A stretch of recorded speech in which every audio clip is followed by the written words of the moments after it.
When you're creating your travel photos, is it really obvious where the subject is? It's kind of important because later when you get your photos back or when someone else is looking at them, if the subject isn't obvious, you're not even sure what to look at. You're not even sure what the photo is of. And our job as the photographer is to take the viewer and lead them through the photo on a nice little journey. Here's the subject. Now look at this and then that. And in the last video, we talked about how to compose, how to create the photo in your camera to do just that. And this week, we're going to talk about after you get those photos back, how do you edit them in the best way to really make that subject pop and be the star of your photos. Hi, I'm Diane, and this is the PhotoFluent channel. And we help you create photos that you absolutely love so that when you come back from your trips, you can't wait to share them, put them in your blog post, or heck, print a photo book. And that means managing that inner critic, being confident with your camera, and capturing photos that truly tell your travel story. Now, make sure you subscribe and turn on the notifications so that whenever a new video comes out, you are ready for it. All right, so last week, we talked about how to capture those photos, and of course we'll link to that below because that is a great place to start if you didn't catch that one.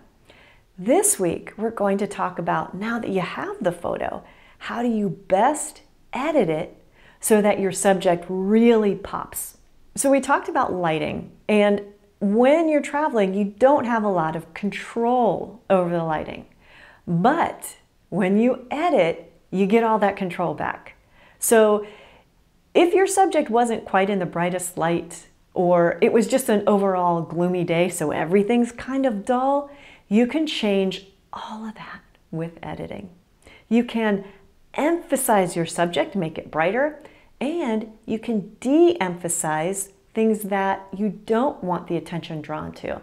So by making areas of the photos darker and some lighter, you can shift how the viewer experiences the photograph completely. And it doesn't have to take a long time. I know all of this might sound like a lot, like I'm gonna change the whole way my photo is experienced, but you can do that with just a few adjustments, just by darkening and brightening, and it gives a subtle shift to the photo and how someone experiences it. Now, that doesn't mean you're completely changing your photo to something different. You'll see it's a very subtle change. Now, what's the best way to learn about these editing techniques? Of course, to see an editing demo.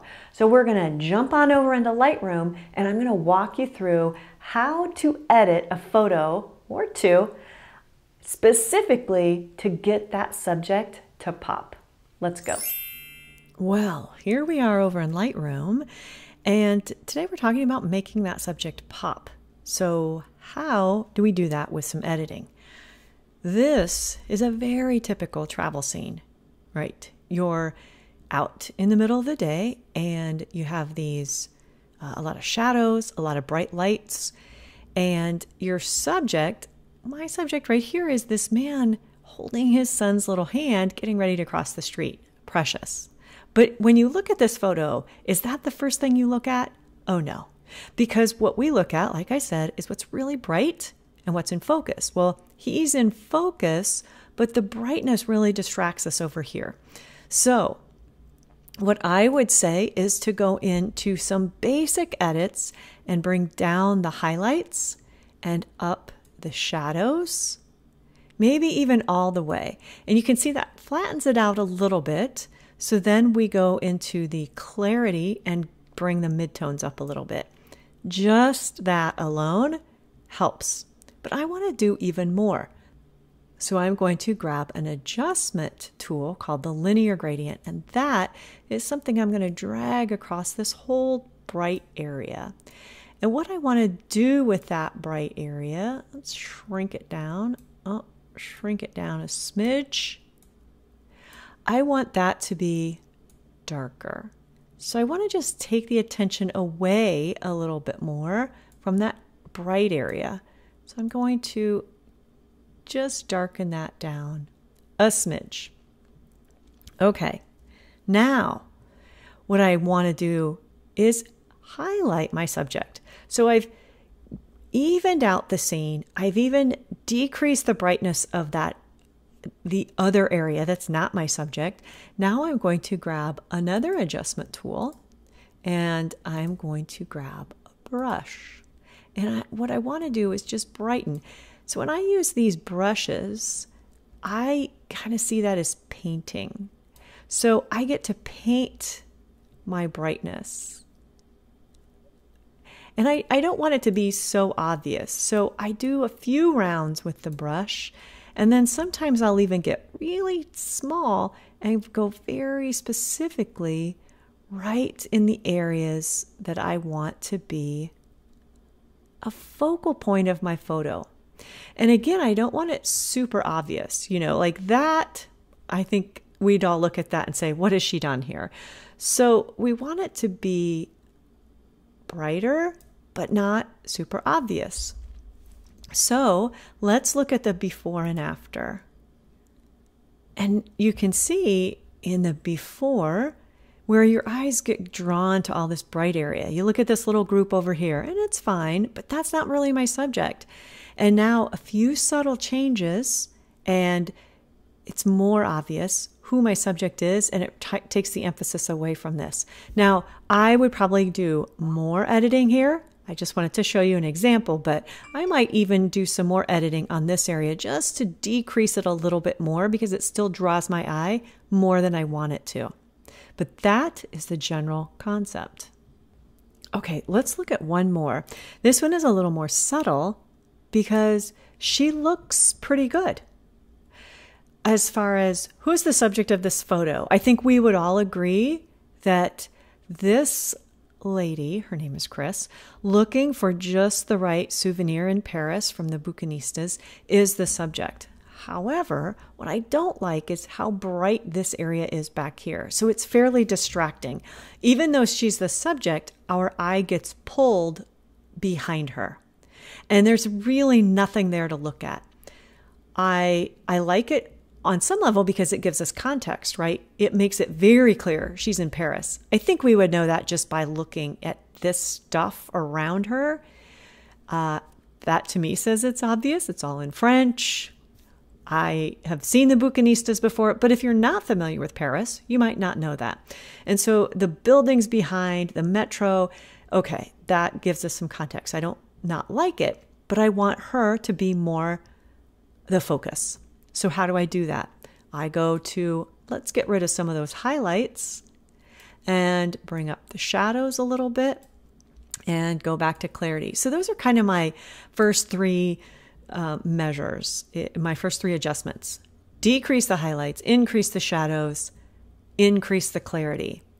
That gives me some contrast, some pop, but now I still want to decrease that darkness behind her. So that's when those adjustment brushes come in. So I grab an adjustment brush, and what I'm going to do here again is that linear gradient. It's a good one when you just want to drag some darkness over an area. And now I take the exposure down up there, maybe bring my highlights down a smidge more. And that helps just decrease the attention that we're getting over there, right? So now I want her to be a little more bright. So I'm going to grab another adjustment brush and I'm going to increase my exposure. And this is, again, when I'll go over her, and I use different brush sizes so it's not, so there aren't really clearly defined lines, so it looks a little more, a little less obvious, a little more subtle. This is where I feel like a painter. This is my work of art, and I'm painting. And I'll make a really small brush and come right here on her face, give her some highlights. She would like that. Sometimes I'll get a hand where my story is. So my story is really her facial expression. She is intent on looking at those posters. If her hand was in the frame, I would probably highlight that a little bit too. but I really want us to look at her face because your photo is telling a story. It's not just a pretty scene always. Sometimes it is just a pretty scene, and you want your viewers to look at it and say, wow, that's a gorgeous mountain range. But most of my photos when I travel are telling a story. And this story is Chris is trying to pick out a poster from the Bucanistas in Paris. And she's fascinated with her choices.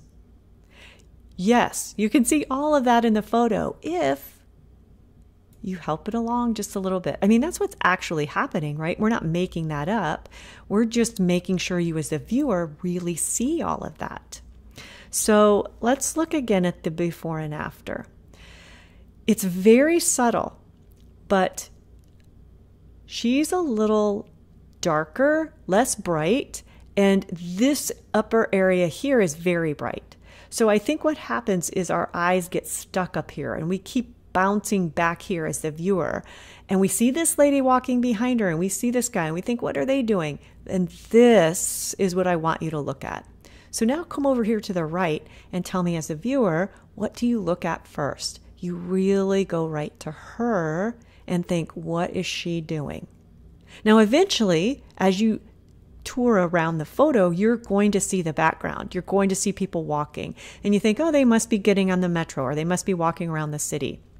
But your attention is drawn mostly to her as she's the subject, and it should be. So that is a little demo of how to highlight your subject with editing. Okay, wasn't that so cool? I have to say this is one of my favorite editing techniques because sure, you know, to get the lighting and to get the tone all right, that's all important. But I love to really get in there and change how my viewer is going to experience that photo. Because sometimes when you're traveling, you just can't get the lighting that you imagine.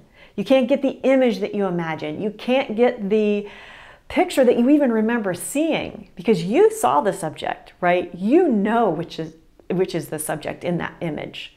But then you get it back and think, well, is anybody else going to know that? Now they will. Now let me know in the comments, which tip are you most excited to try out? I know I get a lot of feedback from my students who bring their photos to the image reviews and say, it's just not very good. Tell me what I could have done differently. Tell me what I did wrong. Wrong. I'm going to use air quotes there because they didn't even do anything wrong. It's just they did everything they possibly could in the moment and they don't realize the potential with editing. So when I show them just a few edits away and it's a completely different experience, a completely different photo, very subtly, it's very exciting to them. So I hope you are as excited about some of these tips as I get. And again, let me know which one you're going to try out first. And oh, those image reviews I talked about, we do that in our photography membership called the PhotoFluent Collective. Every month, the students turn in photos and we do an image review live on Zoom.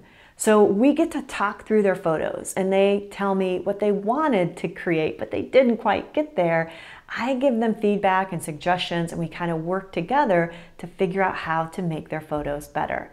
It's probably my students' favorite part of the whole membership besides all the other collaboration and training. If that sounds pretty cool to you, how could it not? Make sure you're on the wait list because doors are opening very soon within the next few weeks. And I will link to that below. So get out your camera, create some photos where there's a really obvious subject, and then pop it into Lightroom and see what kind of results you can get. Have a great time, and I'll see you again very soon.